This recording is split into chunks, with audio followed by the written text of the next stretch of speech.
Now tuned into something super tight. Puffin' something sticky, nigga, I roll through the light. Need to hear something real just to get me through the night. I'm looking for them jackets cause I know they looking shite. Know I'ma get some game tuned in with super tight, yeah. I get the low love from Big Bobo, from the front seat, not no photos. Already, baby, what it do? It's your boy, Bobo Luciano. You're back at us again, Super Tight TV. We up your back, going smack, smack, smack like we always do. I'm sitting here with a real super tight guest. The gentleman that's on the rise. I'm talking about somebody y'all need to keep an eye out for, man, an ear out for. Keep your ear to the street, man. I'm here with my guy, Ocho, Allen, Poe, baby. What's going on? Yeah, what's up, baby? You good? Yeah, man. That's how we do, man. That's super tight exclusive. So tell me this. We like to start at the beginning. You know what I'm saying? I want you to kind of act like I don't know you. Act like the world don't know you. I want you to kind of introduce yourself. Tell them where you from, how you got into the music, you know, all that. You know, we're going to do a real one. Yeah, for sure. Let's get down through that. So where were you born? Dallas, Texas. Oh, Born and D-Town. raised, yeah. What hospital? I don't even know. Methodist. Charles Methodist. Oh, yeah, already. Yeah. My wife worked at Charles Methodist. Okay. You came out the hood. Okay. Yeah. Did you come out of Duncanville? Yep, grew up in Duncanville. In Cedar Hill. Oh, and Cedar Hill. Yeah. What high school did you graduate from? Trinity Christian, from 3rd grade to 12th grade. Oh, yeah. Did you go to school with Deion Sanders' sons, anything like that? Yep, Shador Shiloh. Okay. Did you play ball or you just a studious kid? I ran track. Oh, that's my sport there, baby. I couldn't play basketball. What's your event? The 800. Oh, that was my event. That's why I got the name. Really? Yeah. What was your time? See if you could beat me. I know what mine was. Could you break the twos? It was like 210, 208, something like that. Yeah. I was getting there. You couldn't get me. I was closer to 2. I couldn't break 2. When you get to that 158, yeah, you running. Oh, yeah. You full out sprinting, you know what I mean? So doing I was probably about 205, something like that, too close to 2 minutes. But yeah, that was my race. I was fast, but I wasn't that elite speed fast. You know what I'm talking about? Yeah. You had people like your Michael Johnsons. You know, I graduated with Michael Johnson. Yeah. I was there when he first started running. I went to junior high school and high school with Michael Johnson. So I'm passionate about track. And there was another gentleman in town. You need to look him up if you love track. His name was Roy Martin. Ron Martin. Roy Martin. They call him Robot. Yeah. Michael Johnson couldn't beat him in high school. What? Yeah, this was the fastest high school guy in the country, maybe the world. You know, he went to the Olympics in the 11th grade out of Roosevelt High School over in Oak Cliff. Oh no, he was bucking it. Yeah, he ran against Carl Lewis and from high school times. So he's one of them ones. You know what I'm talking about? Shout out to Robot, baby. You know, so yeah, shout out Robot. Yeah, man, we had some real good track and field guys, real good sprinters back in the day, man. Mid 80s, early 80s, you know. I'm telling my age, you can see that beard. So came up from a 2-parent household. Now I met your parents. Yeah. So you got a good structure going on. And you went to Trinity, you graduated from Trinity. Yeah. You went to one of my alma maters too. Where'd you graduate college? UNT. Yeah. But you went to one Dallas or Denton? Denton. Oh, you did? I stayed in Kerr Hall. Oh man. Yeah. No, I ain't go there my freshman year. You didn't? You know what Kerr Hall is, though, don't you? Yeah, I know what Kerr Hall is. Okay. I stayed there with Kerr Hall. Got shot at my man, Azim. You know what I'm saying? That was my roommate, room 747 on the top floor, baby. Yeah, we kicked it at Kerr Hall, man. Shout out to everybody at UNT. So how'd you get started? What made you say, man, you know, I want to be a rapper? It was really just something. I know it's in your blood, first of all. Yeah, but when they was telling me it was in my blood, I wasn't really believing it. Yeah, you didn't take it like that, huh? No, I didn't even think about it. Yeah. I'm like, oh yeah, that's something my mom used to do. That's dope. Yeah. My uncle, like that's dope. Like they run stuff. Yeah. But then what got me into it, I guess like my junior year of college, like I ain't know what I was doing. Like I was going to work at Chartburger. I'm down. Like by the time you turn 20 and stuff, you see everybody else doing certain stuff going up in life. You like, man, I'm behind. Yeah. So That's what your mind think. Yeah. But not really. Yeah. I just had this conversation with my 18-year-old daughter. So keep going. I hate to disturb you. No, it's all right. But yeah, I went to my mom one night and I was like, man, I'm in a bad place. She's like, try writing. I'm like, do nothing with writing. Like, I'm not, you know. So then I started. Yeah. And I started liking it. You know what I'm saying? I'm like, all right. It's a good way to vent. It's therapeutic. Yeah. So then after that, I just kept, I'm like, all right. I let it go for like 2 weeks. Then I probably went through some again. I picked it up. Yeah. And probably that night, I probably wrote like 3 verses back to back. Yeah. They wasn't hot. But I was like, you got to start somewhere. Yeah. Yeah. I was like, I like how this feel. So then I think by that time, I called Quarter Key, one of my good friends, and also my mom's friends. She was in the rap group. I thought that boy said he bought a quarter key. I was about to No. say, what? Mom let you get down like that? Mom would say, yeah. Thought that boy said he bought a quarter bird, man. No, we ain't doing none of that. The dude name was Quarter Key. Yeah. Okay, gotcha. So shout out Quarter Key. That's a dope name. Call him on the phone. He Get like, it? Dope name. Yeah. Bars. So look, call him, and he was like, all right, bro, I'm gonna put it to you like this. Who was your favorite artist? I'm like, Andre 3000, 3 stacks. Travis Scott from Houston. Shout out Mo City. Yeah. And Kanye. He's like, go listen to Synthesizer by Andre. Okay. I listened to it probably back to back, probably more than 10 times. I started learning how to write correctly from listening to Andre. A little bit of structure. Yeah. So I wrote this one song that people would never hear except my mom. Yeah. You know, Quarter Key. And I went up to her room. I was like, Mom, hear this. And she was like, you wrote that? She was like, I was like, yeah. I was like, it's not finished though. She was like, sit back down. She was like, sit back down. She was like, finish this right now. So then after then, she called my dad. He was like, oh yeah, like if you take it serious, you can go somewhere with it. Yeah. So then, all right, fast forward probably into my second semester of school. Okay. I'm staying up 5 a.m. College, right? Yes, sir. Okay. Staying up 5 a.m. and I got 10 a.m. math classes and stuff. Trying to prove people wrong because people not believe me. Yeah, you got to prove them. Especially in hip hop.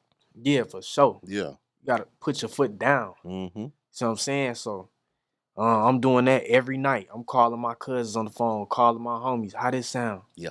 How this sound? And I'm calling the most judgmental people because I know they ain't finna lie. Yeah, yeah. So I do that. And by the time I really made my mind up to like, all right, I'm really going to try to do this. You see what I'm saying? I'm really going to try to do something with this. Yeah. Like, I was good. Yeah. Practice make perfect. I mean, I don't know nothing you can do in life and just jump right into it and just be great. Some people can. Some people just have a gift for some things. But yeah, you got to start somewhere. You know what I'm saying? And if you stick with it, keep sharpening your craft, you know what I mean? You're going to be all right. Yeah. So fast forward a little bit more. All right. I've heard of The Humble Brag. Yes, sir. You know what I'm saying? And my wife likes that song. Yeah, that Humble Brag cut up. Yeah. That song was a real expensive song, I heard. Yeah. The executive producer, I talked to the executive producers. You know what I'm talking about? I'm cool with them. Yeah. I'm cool with the executive producers. So they told me that you had some real serious production on there. 808 Mafia.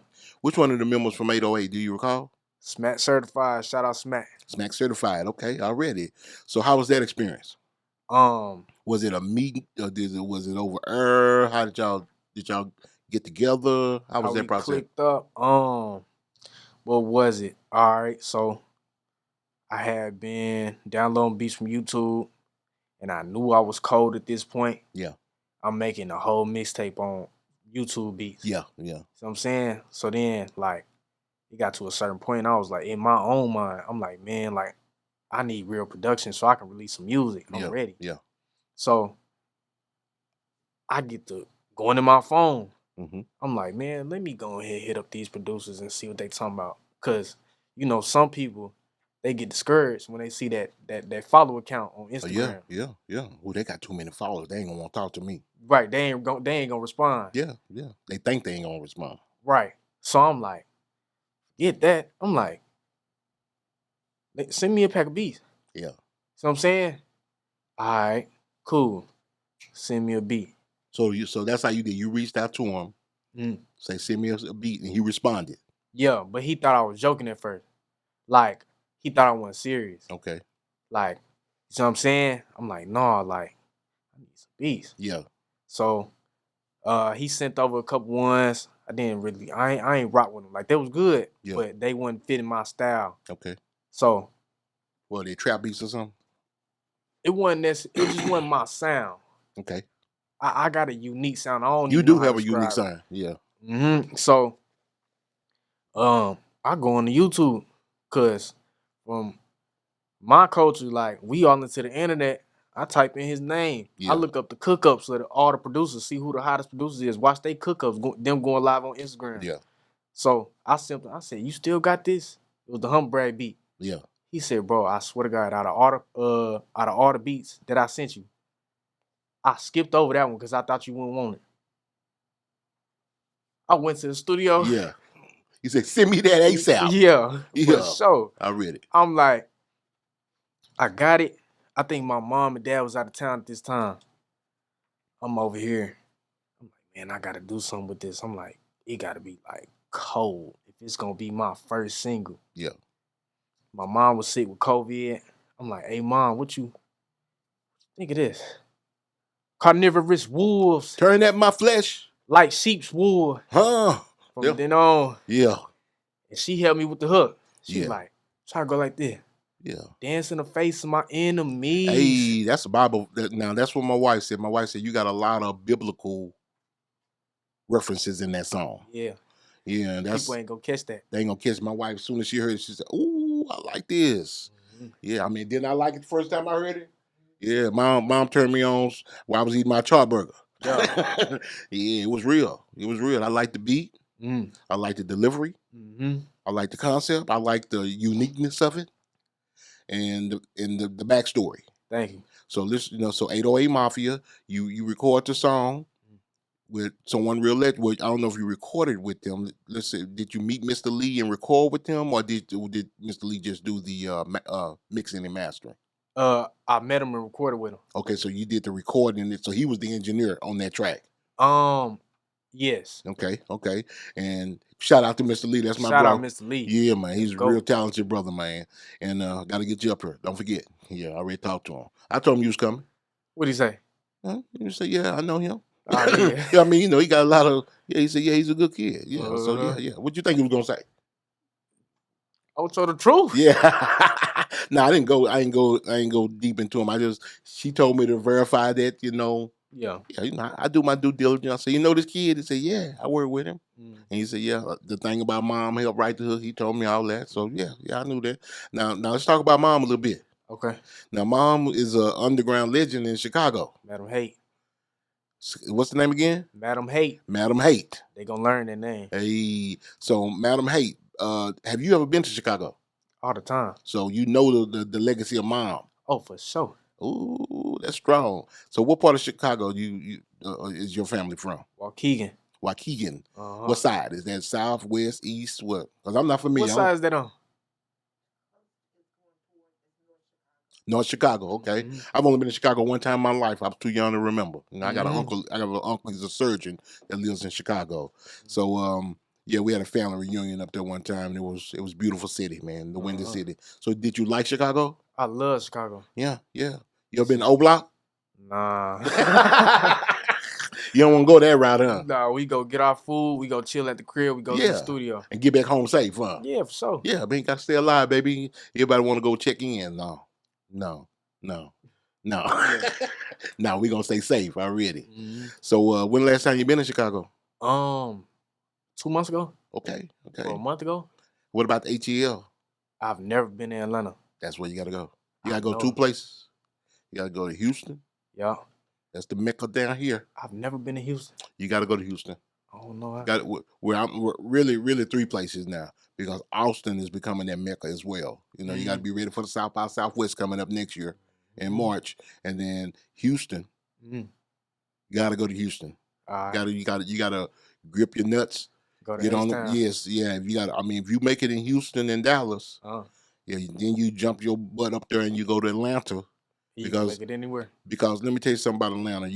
Atlanta is kind of like Dallas, but it's a melting pot. You know, it's got like, you know, a lot of people from Illinois, Chicago, or in Atlanta. A lot of people from New York, Texas, Louisiana, and so you can get a good ear up there. You know what I'm talking about? You get somebody to judge you well and be like, hey man, do this to your music, do that to them, put a little bit more of that into your music. And of course, I don't know where your producer's from, but I know 808 is based out of Georgia, right? Yeah. The 2 first was it Lex Lou in Southside? Yeah, Southside. They represented Atlanta. I don't know where the majority of them from, but I know the company started out of Atlanta, Georgia. But yeah, you need to just get your travel on. You know what I'm saying? Sure. And meet, network. You know what I'm saying, and keep growing, brother. And so let's talk about this video. So we talking about expenses. You know what I'm talking about? Yeah. I heard we took a nice trip. Yeah, to London. To London. Who came up with that idea? It was my mom's idea. Mom said, "Hey, you need to shoot the video in London." Yeah. Did she tell you why? Nah. Well, she told me it'd just be different. That's what really, I want to hear. That's really all it was. That's like, what I want to hear. Yeah, it has a different aesthetic look to it. You know what I'm saying? You could tell that you're not in the United States, and it's a real good visual. You know what I mean? And it's dope. Did you took your cameraman with you? No, we actually got in tune with a cameraman that was out there. That's what I was wanting to know. I was like, man, I wonder if they just took the whole production team down there. How long y'all stay? Unico, by the way. What's his name? Unico. Shout out Unico, man. I really hope you can see this, man. Subscribe to the channel, man. That's real. But humble brag, we in London. Unico is on the camera. Walk me through that experience. Basically, we clicked up early in the morning. I shot ideas, he shot ideas, you know, trying to get the visuals right, because I'm real big on visuals. Yeah. I don't like running guns. Yeah. I feel like if you finna do your art, if your music finna be art, the video gotta be art too. Yes. So you don't want to be in the kitchen, you know, with sticks in your hand? No. Yeah, I figured that. Nah, that's whack. that's whack to me. That ain't even me. That it ain't too much thought processing that is already. Okay, I didn't mean to cut you off. Keep going. So we booked the hotel at Hotel Denmark on Denmark Street. Okay. No, Chateau Denmark on Denmark Street. The Chateau. Yeah. Y'all heard that? The Chateau. I like that. Yeah, as Richard Pryor said, the Chateau Briand. And what do we do? We shot the first scene that you see when the video first cut on in the hotel. We got the That's the hotel y'all stayed at? Yeah. Okay. We did the Laughing Straight to the Bank playing on the TV in the background. Shout out 50. Yeah. And then we went to, what was that place called? Piccadilly Circus. Piccadilly Circus. That's like the Times Square. That's why you had your street dancers and everything like that? Yeah. That was dope. Yeah. That was dope right there. That was like one of my main visuals I wanted. That looked like something off a movie. For real? It looked like that place looked like something off of John Wick or something like that. That area, it looked like something that it looked like something you would see on one of them type of movies, man. It was dope. I could tell you, it looked like it wasn't in the United States at all. I could tell it wasn't in the United States. And so keep going. I'm rude. I keep interrupting you. Nah, not at all. I like because I'm excited for you, bro. I mean, I'm excited for young rappers, a young black man trying to get his foot solidified in this game, and I know that this could change your life. It could change the life of your family. You know what I'm saying? If you take it seriously and keep sharpening your craft, you're gonna get better at it. You know what I mean? And you ain't no quitter, are you? No. Okay. You don't look in my blood. That's what I'm talking about. You look like you got strong parents, strong lineage. So come on. Soldier, baby. To the core. So what's next? We did. What do? We did the dancing scene. Yeah. Cause I was real particular on that breakdown, that bridge breakdown. Yeah. Shout out to my mom, by the way. She sung that. Oh, really? Yeah. Already, Mom. Question: who's the director? It sound like you directing everything. No, he had. I just had a couple ideas that I just shot up in there, but he was really like telling me like. So the guy we mentioned is the director. Yeah. Okay, so he was the cameraman and the director. Mhm. Okay, sound like you sound like you had your own treatment. And Mom, Yeah. Mom helped out a lot with the treatment. Yes. Okay, we got to give Mom credit. Yeah, I'm gonna give my mom credit when it's due. Yeah, because I mean, you got your mom and your pops in your corner. I said this to somebody the other day. I mean, Mom and pops, my generation, they did not like rap. They wasn't really supporting you as kids. You know what I'm saying? You have to. I just interviewed my guy. We used to have to sneak and listen to rap. No, that's Yeah, because rap was so taboo when it first came out, especially when it went West Coast. So what did y'all listen to? It was R&B and pop back then. Oh man. Yeah, we had funk. You know what I'm saying? You had your George Clintons, you had your Parliament Funkadelics, you had your Confunctions, you had your Earth, Wind and Fires, your Maze. My favorite group of all time, the Isley Brothers. You know, things like that. You know, that got us through it in the black community. Then hip hop jumped on the scene. It came to Texas, I'd say, late 70s. You know, something like that, 78, 79, something like that, and never left me, bro. I mean, from day one, I think the first song ever came was Rapper's Delight. You know about Rapper's Delight? No, who's that by? Bro, it's a Sugar Hill Gang. I've never heard of them. That you need to. Mom knows exactly who I'm talking about. I'm gonna put myself on. Yeah, Rapper's Delight. You've heard the song, guarantee you. I mean, it's one of them type of songs. It's kind of staple. You know, you probably heard somebody rapping the hip hop, a hippie did a hip. Yeah, that's Rapper's Delight. Oh, okay. Yeah, so I know you've heard it. So you listen to that whole song. Once you know Big Bang Hank and all that stuff just gravitated towards me. I gravitated toward it, and it just changed my life, man. So a lot of kids went that way, and I see something grabbed you. What made you want to rap? Was it Andre 3000, the three people you mentioned, or you just? It was. I can go down the list. It was the lyricism of Andre. Yeah. It was the creativity of Travis and Kanye. Okay. Because their music is totally different from anybody else. Mm-hmm. And they don't care what people got to say. You're a huge Kanye fan? Yeah, for sure. So let's get our script. What you think about Kanye going on? What's going on with him right now? I mean, that's Kanye. Your honest opinion. No, you can't say it's Kanye. I want you to go deep. I don't know, man. You don't I can't know? speak on Kanye. I know, but what's your opinion though? I mean, I'm a fan. I mean, I'm a fan of Kanye. He doing what he wants to. Yeah. Do you think he has a mental illness? Because see, I suffer from depression. I don't think he has a mental illness. I think just the world don't understand him. Okay. Well, I read it. I just think he's smarter than everybody, honestly. Okay. He's a smart guy. He's very smart. I mean, what is he worth now? 12 billion? He's the only black billionaire. No, he ain't the only. No. He's the richest black man in America. Richest black man in America. Yeah, he's the richest black man in America, and that's a huge accomplishment. Yeah, it's a huge accomplishment, man. So, yeah, I just want to know what your thoughts was, because you know a lot of people have a lot of. I don't have no thoughts on him, because you know what Kanye eat, you know, it don't make me shit. You know what I'm saying? So I'm curious, because I'm on social media and you see a lot of people dissing him. Yeah, and that baffles me why black people tear other black people down. You know what I'm saying? It baffles me. It amazes me. So, but you know, Kanye's. You know, is he the best producer that you like? Or Travis Scott? Yeah, it will be Kanye then Travis, because Travis, people don't know Travis produced. No, people don't know that. They don't know that. That's how he started out. Yeah, that's how he started out. And then I go probably Pharrell. Pharrell. Ooh, you got some strong ones. His drums different. You got some strong ones. That Pharrell, you know the history of Pharrell? He from Virginia, kind of. Yeah. You know who discovered Pharrell? No. A real serious producer, one of the top producers in the world. Who? His name is Teddy Riley. I don't know who that is. You don't know who Teddy Riley is? I want you to look him up. Okay. Mom knows who Teddy Riley is. He used to be in a group called Guy. Okay. You name a lot of people I don't know. I'm gonna do my homework. Yeah. Guy and Teddy Riley. You heard of what's the name of it? You heard of Dougie Fresh, right? Yeah. Dougie Fresh first song was called The Show. He did that beat. Teddy Riley as a kid did that beat for The Show. Okay. And then from there he went to Guy. And he started, they had a group called Rex and Effect. They had a song called Rump Shaker. And Pharrell is actually who wrote Rump Shaker when he was in high school for Teddy Riley. Okay. So yeah, he's big time. In other words, he's got a long history.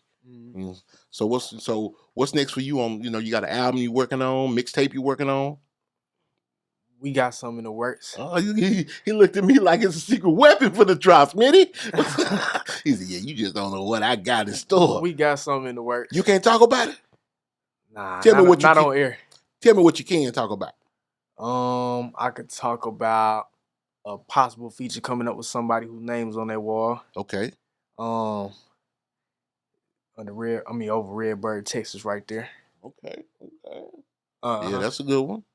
That's a good one. And then that's always a good one. Listening session.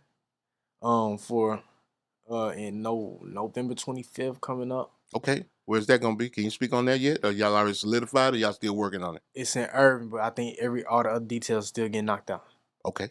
Irving, Texas. Okay. And you said that's November what? 25th. And you gonna perform that day? I don't think so.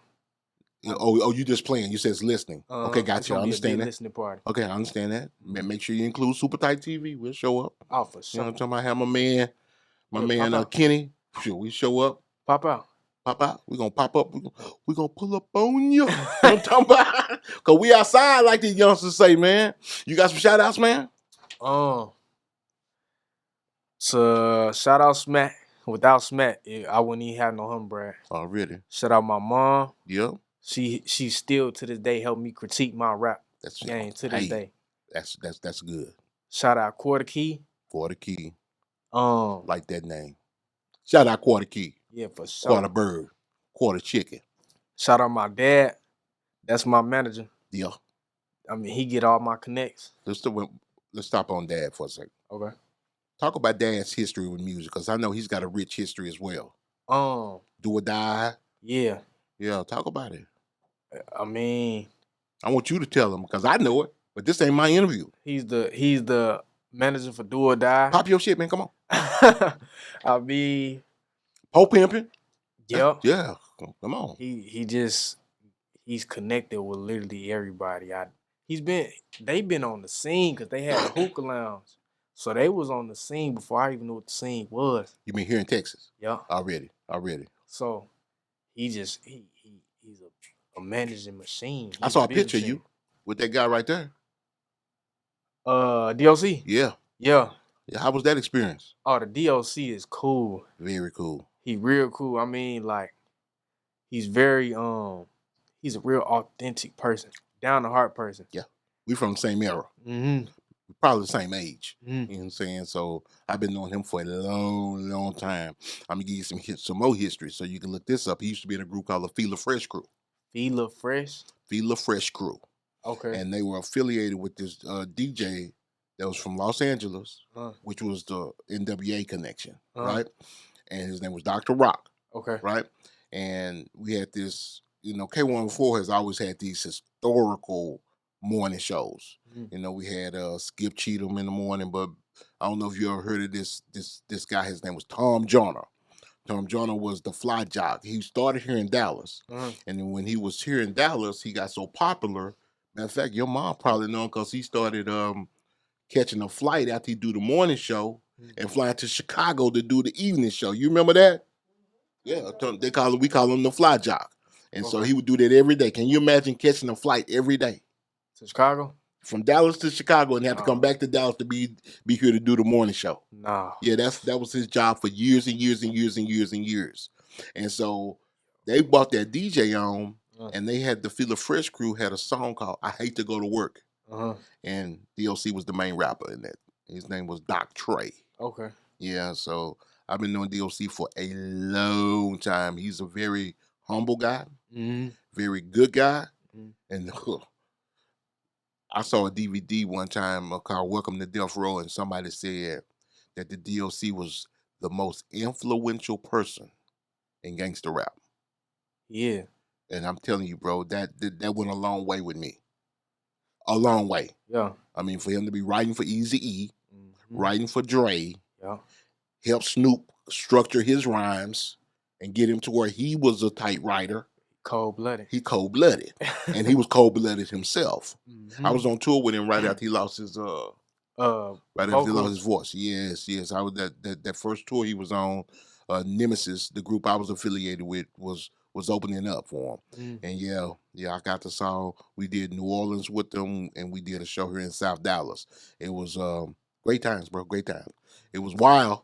Yeah. Wild. Big fight broke out in the one in South Dallas. But why Easy was on stage. It was crazy. It was at the, I want anybody to remember that. It was crazy, man. Yeah. So you go in.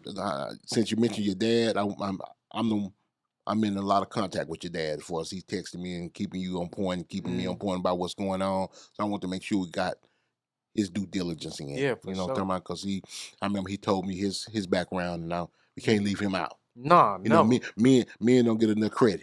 Yeah. Moms are always there. Yeah. Moms will always be there. No, you know what I'm I'm saying? giving everybody their equal amount of credit. Yeah, man. Give them their flowers. I hate saying flowers. Excuse me. Give them their respect and give them their credit, man. So go ahead with your shout outs. I'm sorry. That's about it. Who you thinking of? Oh, shout out Qua. Shout out AJ. Yeah, you better shout out. You better shout him out. Shout out my real close industry friend and uncle. Yeah. Direct out of Chicago. Already. Shout down, stand up. Am I forgetting anybody? Shout out B-Lo, AK, from Do or Die. Oh, already. I'm over here looking because I'm really just forgetting names. Oh, you will forget when you're on the spot. Yeah, for sure. Them lights come on. Yeah, AK and B-Lo, they had me like, they flew me to Grand Rapids and like let me experience like my first like actual show. Yes. It was like, how many thousand people was there? It was an arena. Yeah. And I was just backstage. I mean, you saw the business side of it on you. Yeah, that's crazy.